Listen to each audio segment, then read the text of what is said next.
Hi, it's Paul McIntyre. Welcome to the final edition of In the Can for 2016. Rob Norman, this week, what has emerged for you? What are the big themes for you? Well, there's two cans, at least, and there's a can which is about a festival of creativity and everything, creativity in the traditional sense, but also in data and various other things and technology. And there's the business of can.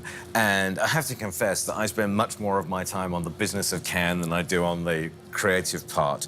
And so, if I think about the big things that I've heard people talking about, it's been the inexorable rise in market share of Google and Facebook.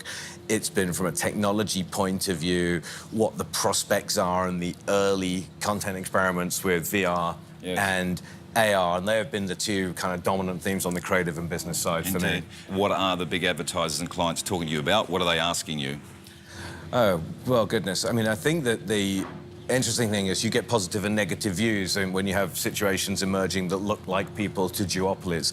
So the first thing I've been saying to them is that a duopoly that looks like is happening now is kind of better and different from the monopoly that people assumed Google would have if you'd asked that question 4 or 5 years ago. So 2 players is better than 1? Well, and also when you listen to the Snapchat narrative, and more important, look at real-life consumer behaviour and look at the user growth of Snapchat, and you look at the way Amazon is developing as a business, it's kind of not really true that there's a duopoly developing in the way that people think it is. And I actually think there's a significant chance it's becoming more competitive in a way than it has been for the last few years. Mike McGrath, you're also a CMO at PwC. You've been through some of the work in the forums at Cannes. What have you taken out? Sometimes people think, you know, creative is this God-given right, but, you know, as you sit and listen to a lot of the speakers throughout the week, you see that it can be a learned skill. So this whole theme of the creative process and outcomes that can come from that has been really illuminating for myself. And some might say it's a strange fit for PwC to be here and talking creative. Many would. Wrong perception, do you think? Many would. Creativity is very popular in accounting. Yes, that's right. One might challenge the use of creative, but when we think of how we engage our clients and how our clients engage a creative process to drive change in their organizations, creative is more and more a critical skill to drive outcomes. There is a lot of talk about the competitive threat from the advisory firms, PwC, to the traditional or the media and creative agencies. What is your view on what your intent is and how that competitive game will play?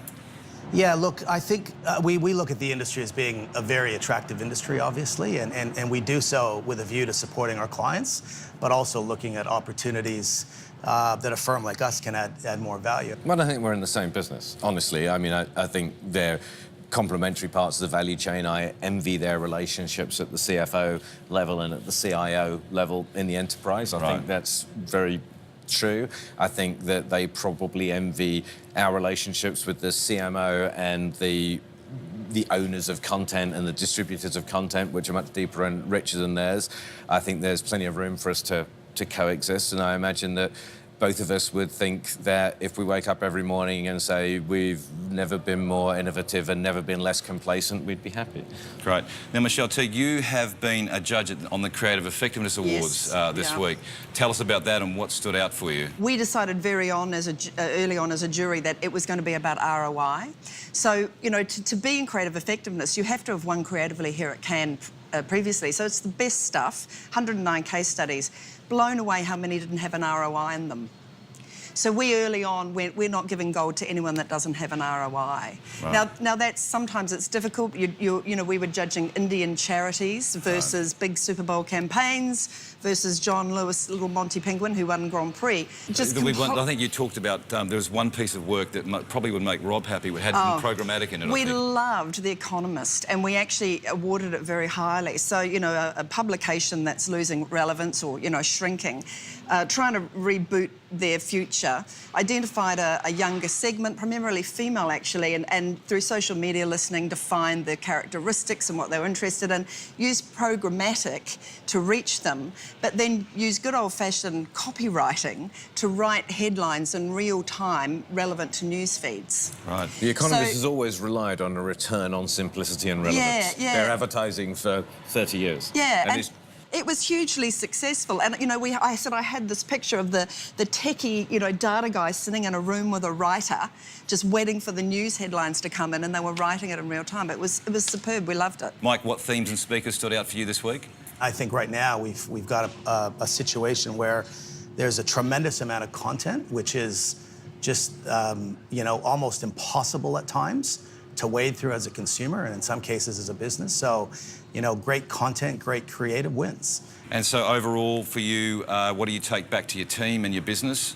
Well, I'm going to start briefing my agency in the can entry format. Right. So, because I think it will, I know how to write the perfect entry now. I haven't spent hours doing that, but I also think it puts the discipline in around putting the measurement framework in.